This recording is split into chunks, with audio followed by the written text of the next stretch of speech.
ఆరోపణలు ఉన్నాయి. కానీ ఇంతవరకు హరీష్ రావు మీద ఎటువంటి ఆరోపణలు లేవు, కేసులు లేవు. సంతోష్ రావు మీద అయితే కనీసం ఊసేలేరు.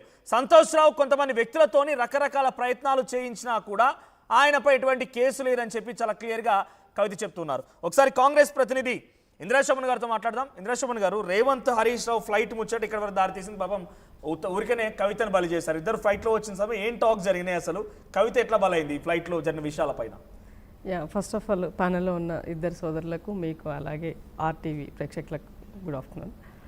కవిత గారు ఇచ్చినటువంటి స్టేట్మెంటు, మాట్లాడినటువంటి తీరు తెన్నలు కనుక చూసినట్లయితే మొన్నటి వరకు గ్రీకు వీరుడు లీకు వీరుడు అని మాట్లాడి ఇవాళ యూటర్న్లో ఉన్నారా అని నాకు ఒక నిమిషం అనిపించింది. అంటే ఇక్కడ తండ్రి వాళ్ళ అన్న ఇద్దరు సేఫ్ సైడ్ మంచి వాళ్ళు, వీళ్ళు మాత్రమే చెడ్డవాళ్ళు అన్నారు. మన ఈ సమాజం అంతా ఏం మాట్లాడుకుంది, ఆ కుటుంబంలో ఉన్న ఆ నలుగురు అంతే అనేది మనం మాట్లాడుకున్నాం. వాస్తవాలు కూడా అవి వాస్తవం. చెప్పండి సోదరి, బయట అఫ్ కోర్స్ కాంగ్రెస్ పార్టీ మాట్లాడినా, ప్రజా సంఘాలు మాట్లాడినా, అవినీతి విషయానికి వచ్చినప్పుడు ఏమంటారు, ఆధిపత్యం గురించి వచ్చినప్పుడు ఆ నలుగురు ఆ కుటుంబ సభ్యులదే ఆధిపత్యం నడిచిందన్నది వాస్తవం. సో అదే నేను చెప్పినటువంటి విషయం. సో ఇవాళ మనం ఎన్ని మాట్లాడినా ఏం చేసినప్పటికీ కూడా సోదరి కవిత గారు మాట్లాడినటువంటి సామాజిక తెలంగాణ ఉండొచ్చు, ఇతరత్ర విషయాలన్నీ కనుక మనం గమనించినట్లయితే పార్టీలో జరిగినటువంటి లుకలుకల విషయాలు ఒక ఇంటి బిడ్డ బయట మాట్లాడినప్పుడు ఇది 100% ప్రతిపక్షాలు మొన్నటిదాకా మాట్లాడిందే ఆమె ఐఎస్ఐ మార్క్ వేసింది దానిపైన. It's absolutely right. దీంట్లో ఎవరికి ఎలాంటి శశబిషలు లేవు. అయితే ఇక్కడ మాట్లాడినటువంటి నిన్నటి నుంచి తీసుకొని మాట్లాడుతున్నటువంటి దానికి మనం గమనించినట్లయితే 3 రోజుల నుంచి వచ్చేదానికి ఓన్లీ ఇదంతా కూడా అంటారు హరీష్ రావు గారికి, సంతోష్ రావు గారికి మాత్రమే కుటుంబ సభ్యుల మధ్య అంటే ఆ పార్టీని ఆయన దాన్ని తీసుకోవడం కోసం మాట్లాడుతున్నారన్న విధంగా చెప్తున్నారు. ఇక్కడ మీ ఇంటి పంచాయతీ ఉంటే మీరు తెలుసుకోవాలి. ఇవాళ కాంగ్రెస్ పార్టీ సంబంధించినటువంటి ఈ రాష్ట్ర ముఖ్యమంత్రికి ఏం సంబంధం అని అడుగుతున్నాను. ఫ్లైట్లో పోయారు అని అంటే పోయినారా లేరా ఎవిడెన్స్ ఏమీ లేదు. ఆమె దగ్గర ఏమనంటే చూపిండొచ్చు. ఒకవేళ పోయినారు అని మనం కాసేపు అనుకున్నప్పటికీ కూడా ఎవరైనా కూడా న్యాచురల్గా జనరల్గా ఉండే ఫ్లైట్లలో వెళ్తారు. వెళ్ళినంత మాత్రాన వాళ్ళతో మాట్లాడి ఆయన ఇచ్చిన స్కెచ్ ప్రకారంగా ఆయన మూవ్ అయ్యాడంటే నవ్వుతారు ఎవరైనా.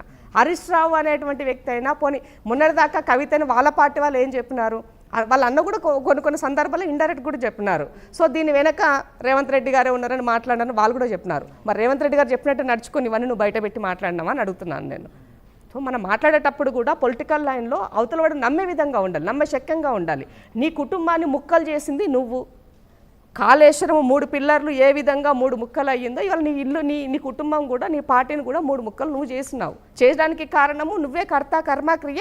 మీ నాయన చేసిన పనులు, మీ అన్న చేసిన పనులు, మీ బావ చేసిన పనులు, మీ చిన్నన్న చేసిన పనులు అన్నీ నువ్వే బయట చెప్పి మాట్లాడుతున్నావు కదా.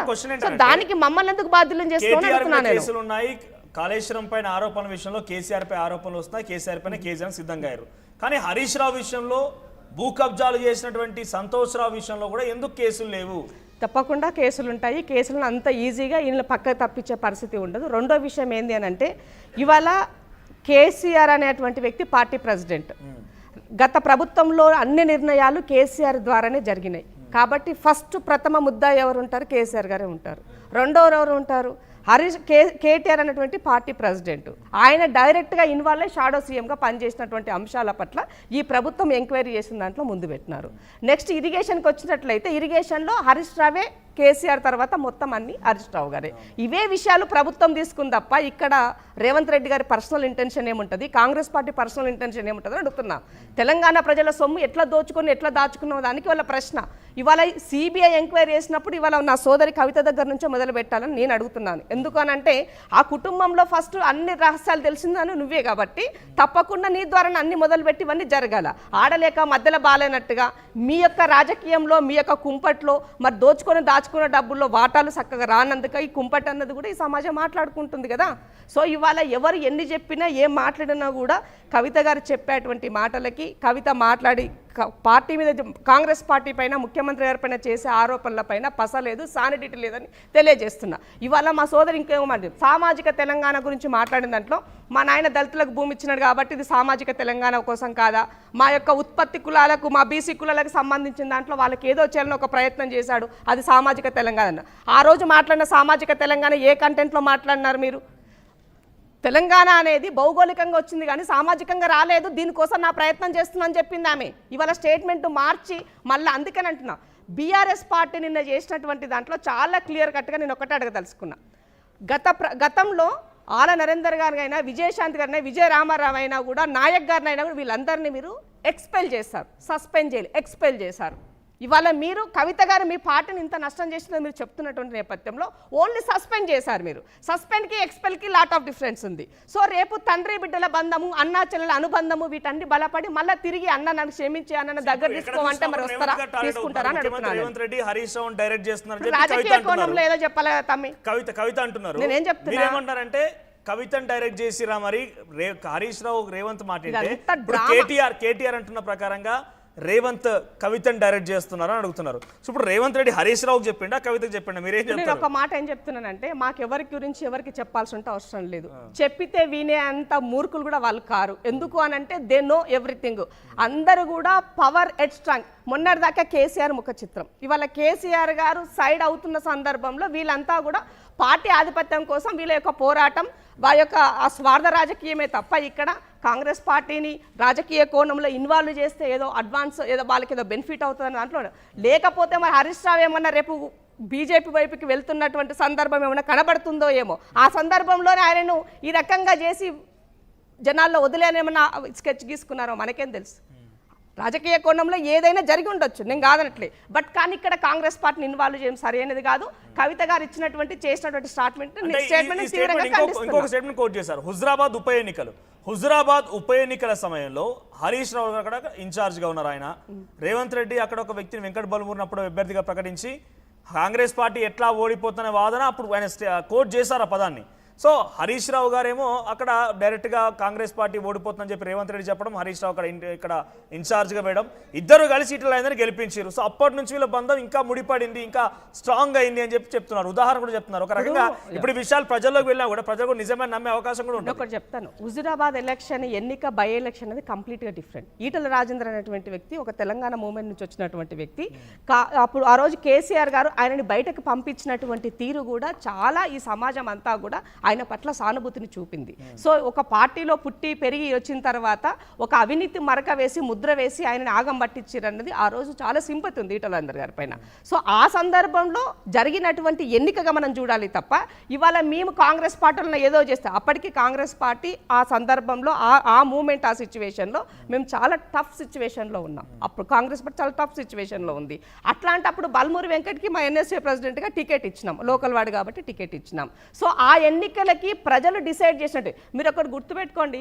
హరీష్ ఆ రోజు ఇదేంటి మన రైతు బంధు కాదు దాని దళిత బంధు స్కీమ్ అప్పుడే కదా వచ్చింది. ఇంటికి 10 లక్షల రూపాయలు ఇస్తే కూడా ప్రజలు మిమ్మల్ని నమ్మి మీకు ఓటు వేయలేదు. సో ఆ ఎపిసోడ్ అన్నది కంప్లీట్ డిఫరెంట్. దాన్ని దీనికి ముడిపెట్టి ఏమంటారు తలకాయకు బోడుగుండుకు సంబంధం లేనట్టుగా ముచ్చట్లు అదే ఆ ఎన్నిక రిజల్ట్ కి దీనికి సంబంధం లేదు. సో హరీష్ రావు గారు అనేటువంటి వ్యక్తి తెలివి కల్ల వ్యక్తి, ఎప్పుడు ఏదైనా ఎక్కడైనా ఏదైనా చేయగలుగుతాడు. మా సోదరు ఇందాక చెప్పింది ట్రబుల్ షూటర్ కాదు, ఆయన మేకర్ ట్రబుల్ మేకర్ అని చెప్పింది. సో మేకరా షూటరా అనేది అన్నీ కూడా మీ ఇంట్లోనే మీ కుటుంబ సభ్యులకే మీకు సంబంధించినటువంటి ముచ్చట్లే. కాబట్టి ఈ రాష్ట్రంలో మీరు ఎవరు ఏం చెప్పినా ఈ తెలంగాణ సమాజం నమ్మదు. సో మీరందరూ కూడా అంతా ఒకే తాటు ముక్కలే, ఒకటే లైన్ లో ఉంటారు. మీరు బయట ఉన్నా లోపల ఉన్నా ఇంకో చర్చ కూడా జరుగుతోంది. మీ పార్టీలోకి వస్తుందట, ఆహ్వానిస్తున్నారా?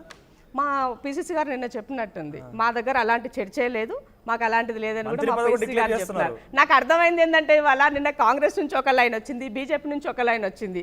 సో ఈమె ఇప్పుడు ఇండిపెండెంట్గా ఉండాలన్నా, లేదంటే జాగ్రత్త నుంచి నడిపియాలా, లేదంటే ఇంకో పార్టీ పెట్టాలన్న సందర్భం సిచ్యువేషన్ వచ్చినప్పుడు ఏ పార్టీ పోయే పరిస్థితి లేదు, పార్టీ పెట్టే పరిస్థితి అంతకన్నా లేదు. కాబట్టి మళ్ళీ నేను తిరిగి బీఆర్ఎస్ గూడుకు చేరుకోవాలనే ఉద్దేశంతో ఈ లైన్లో చాలా సాఫ్ట్ కార్నర్లో ఇంటి సభ్యుల పైన మాట్లాడిందో నాకు అనిపించింది.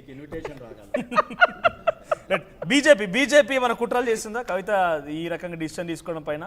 సార్ ఇప్పుడు ఈ ప్రశ్నలకు తావులేదండి. పాలిటిక్స్ కవిత గారు చదువుకోలేదా, కేసీఆర్ ఏమో ఆషామాషి నాయకుడా, కేటీఆర్ ఏమో చదువుకోలేదా, హరీష్ రావు చదువుకోలేదా? మేమేదో కుట్రలు చేస్తే ఆ కుటుంబం విచ్ఛిన్నం అవుతుందా? మాకేమైనా అవసరం ఉందా? 0 మార్కులు వచ్చిన స్టూడెంట్తో ఎవరైనా సోపతి చేస్తారా? మీరు చేస్తారా? సరిగా చదివినోతో పోతారా, చదివిన వాళ్ళతో పోతారా? ఎవరైనా అరే మేము topper. Today we are topper in our country. Today BJP party is the topper of our country. అన్ని రాష్ట్రాలలో కూడా టాపర్ మేము. సో ఆ రకంగా ఒక 0 మార్క్స్ వచ్చిన స్టూడెంట్ తోని అంటగట్టడం అనేది ఈ పాలిటిక్స్ తెలంగాణలో చూస్తా పొలిటికల్ ఉన్నాం. కాకుండా తాడో శ్రీనివాస్ గారు రెండో- అడిగేది ఒకటి, తను మీరు అప్పటికి